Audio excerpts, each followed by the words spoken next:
ভারতে অনেক কিছু দেখেছি, বাট এইরকম ভাগীরথীকে কখনো দেখিনি এত কাছ থেকে।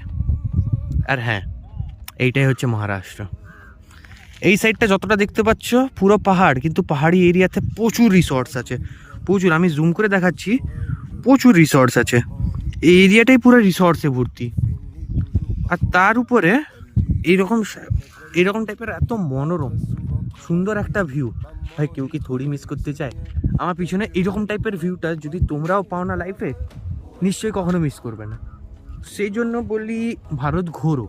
আর আমি আছি গাইড করার জন্য। এখন আমি হচ্ছি ট্র্যাভেল ব্লগার হিসাবে বলতে পারছি। অলমোস্ট ভারতের 7টা থেকে 8টা রাজ্য ঘোরা হয়ে গেছে। বর্তমানে আছি নাসিকে, বাট সেরা এক্সপিরিয়েন্স, আমাকে লাইফের সেরা এক্সপিরিয়েন্সটা এখানেও একটা পাচ্ছি। এখানেও কিছু শিখতে পারছি, জানতে পারছি যে কীভাবে সব কিছু চলে। তো আজকের ব্লগটা এইটুকু, দেখা যাচ্ছে next part of the blog. By.